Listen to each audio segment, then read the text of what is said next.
الحمدللہ رب العالمین والصلاة والسلام علی سید الانبیاء والمرسلین اما بعد فاعوذ باللہ من الشیطان الرجیم بسم اللہ الرحمن الرحیم۔ عزیز طلباء، آج کے اس سبق کے اندر ہم فعل نفی تاکید بلن کی گردان پڑھیں گے۔ یاد رکھیے کہ سب کچھ میں نے آپ کو بتایا تھا کہ آپ کا پہلے ماضی اور ماضی سے مضارع، اب اگلی جتنی بھی گردانیں ہیں ان سب کا دار و مدار مضارع کی گردان پر ہے۔ اگر مضارع آپ نے اچھی طریقے سے یاد کر لیا اور جس طرح میں نے آپ کو بتایا تھا طریقہ کار اس کے مطابق یاد کر لیا تو آپ کے لیے اگلی گردانیں کوئی مشکل نہیں ہوگی۔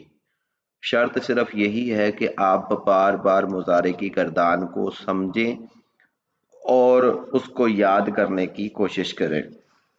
اب میں ذرا آپ کو اس کا مختصر پھر وہی جو میں نے مضارع کی تقسیم کی تھی اس تقسیم کے مطابق مضارع کی گردان آپ کو بتاتا ہوں، اور پھر یہ نفی تاکید بلن کی گردان ہمارے لیے انتہائی آسان ہو جائے گی۔ اب یہ دیکھیں جی، اب یہ آپ کو میں نے بتایا تھا کہ مضارع کو آپ 3 حصوں کے اندر تقسیم کر دیں۔ ایک ضمہ اعرابی والے 5 سیغے، پھر نون اعرابی والے 7 سیغے اور مبنی کے 2 سیغے۔ تو اس طرح ہمارے 5 اور 7 12 اور 2 14، تو یہ ہماری تقسیم ہو جائے گی۔ تو اس تقسیم کے مطابق جب آپ نے مضارع کی گردان کو یاد کر لیا، اب آپ کے لیے اگلی گردانیں جیسے میں نے پچھلی دفعہ لم اور لائے نہی کی جو گردان پڑھائی تھی وہ آسان ہوگی۔ اب یہ جو لن والی گردان ہے یہ بھی ہمارے لیے انتہائی آسان ہو جائے گی۔ اب نے کرنا کیا ہے، دیکھیں جی، یہ ضمہ رابی والے سیغے ہیں 5، یفعلو، تفعلو، تفعلو، افعلو اور نفعلو۔ تو یہ 5 سیغے ہو گئے۔ ان 5 سیغوں سے پہلے اب آپ نے لن لگانا ہے۔ ظاہر بات ہے آپ لن لگائیں گے تو فعل نفی تاکید بلن کی گردان بڑھے گی۔ اسی طرح جی یہ یفعلانی، تفعلانی، تفعلانی، تفعلانی، تفعلین، یفعلون، تفعلون، اس سب سے پہلے آپ لن لگا دیجئے، اور یفعلنا اور تفعلنا سے پہلے لن لگا دیجئے، تو یہ لن یفعلنا اور لن تفعلنا یہ ہو گیا۔ اب ہوگا کیا کہ یہ دیکھیں یہ جو 5 آپ کو ضمہ نظر آ رہے ہیں، اس لن کے لگانے سے یہ ضمہ فتح میں تبدیل ہو جائیں گے، یعنی یہ پیش کی جگہ زبر آ جائے گا۔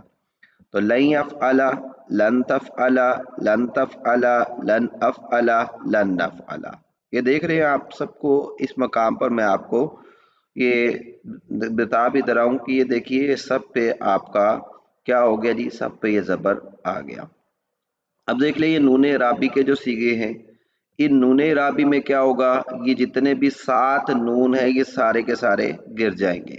تو آپ کا کیا ہو جائے گا، لن یفعلا، لن تفعلا، لن تفعلا، لن تفعلا، لن تفعلی، لن یفعلو، لن تفعلو۔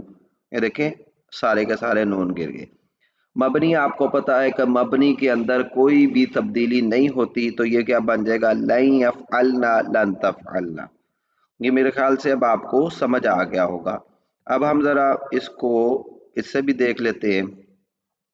تو دیکھیں جی، فعل نفی تاکید بلن کہتے ہیں کہ وہ فعل جو زمانہ مستقبل میں کسی کام کی تاکیدی نفی پر دلالت کرے۔ مستقبل کے اندر پہلی بات یہ کہ اس میں مستقبل کا معنی پایا جائے گا اور تاکیدی نفی پائی جائے گی۔ یعنی نفی ایک ہوتا ہے کہ صرف نفی ایک مطلقاً ہوگا، اور تاکیدی نے مطلب ہرگز نہ، جیسے نہ کرنا اور ہرگز نہ کرنا، تو ہرگز نہ کرنا اس کے اندر گویا کہ تاکیدی نفی ہے۔ تو اس کو بنانے کا طریقہ بھی بڑا آسان ہے، وہی میں نے اوپر سمجھا دیا کہ اسے فعل مضارع مستقبل معروف اور مجہول سے بناتے ہیں۔ اس طرح کے لن ناصبہ شروع میں لائیں۔ لن فعل مضارع میں لفظی اور معنوی 2 طرح کی تبدیلی کرتا ہے۔ لفظی عمل ضمہ اعرابی والے 5 سیغوں کو نصب دیتا ہے، 7 سیغوں سے نون اعرابی گرا دیتا ہے۔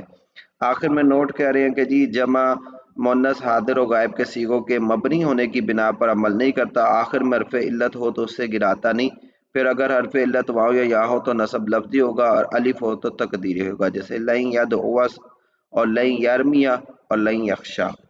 چلے آگے جی معنوی عمل دیکھ لیتے ہیں جی۔ معنوی عمل کہتے ہیں فعل مضارع میں نفی تاکید کا معنی پیدا کر کے اسے مستقبل کے ساتھ خاص کر دے گا۔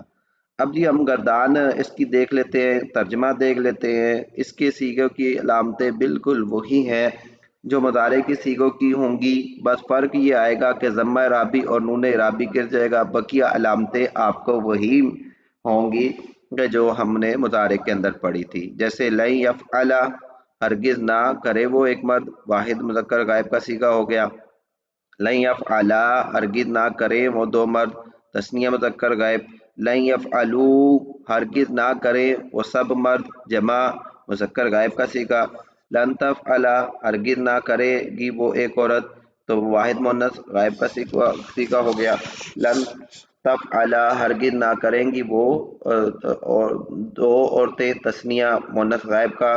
لن یفعلنا ہرگز نہ کریں گی وہ سب عورتیں۔ لن تفعلا ہرگز نہ کرے گا تو ایک مرد، لن تفعلا ہرگز نہ کرو گے تم دو مرد، اور لن تفعلوا ہرگز نہ کرو گے تم سب مرد۔ لن تفعلی ہرگز نہ کرے گی تو ایک عورت، لن تفعلا ہرگز نہ کرو گے تم دو عورتیں، لن تفعلنا ہرگز نہ کرو گی تم سب عورتیں۔ لن افعلا ہرگز نہ کروں گا یا کروں گی میں ایک مرد اور میں ایک مرد، لن نفعلا ہرگز نہ کریں گے ہم دو مرد یا ہم دو عورتیں۔ تو یہ جی یہ ہو گیا۔ اس کے بعد اب اس کی مجہول کی گردان کرتے ہیں۔ لن یفعلا ہرگز نہ کیا جائے گا وہ ایک مرد، صیغہ واحد مذکر غائب۔ لن یفعلا ہرگز نہ کیے جائیں گے وہ دو مرد، تثنیہ مؤنث غائب مذکر غائب سوری۔ لن یفعلوا ہرگز نہ کیے جائیں گے وہ سب مرد، جمع مذکر غائب۔ لن تفعلا ہرگز نہ کی جائے گی وہ ایک عورت، واحد مؤنث غائب۔ لن تفعلا ہرگز نہ کی جائے گی وہ دو عورتیں، تثنیہ مؤنث غائب۔ لن یفعلنا ہرگز نہ کی جائیں گی وہ سب عورتیں۔ اسی طرح دیکھیں اگلا صیغہ ہے لن تفعلا ہرگز نہ کیا جائے گا تو ایک مرد، لن تفعلا ہرگز نہ کیے جاؤ گے تم دو مرد، لن تفعلوا ہرگز نہ کیے جاؤ گے تم سب مرد۔ لن تفعلی ہرگز نہ کی جائے گی تو ایک عورت، لن تفعلا ہرگز نہ کی جاؤ گی تم دو عورتیں، لن تفعلنا ہرگز نہ کی جاؤ گی تم سب عورتیں۔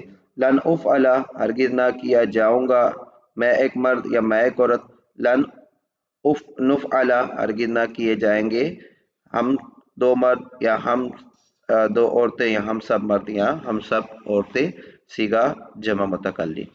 تو یہ دیکھیے جی یہ آپ نے مستقبل کی گردان نفی تاکید بلن ناصبہ کی بھی آپ نے پڑھ لی ہے۔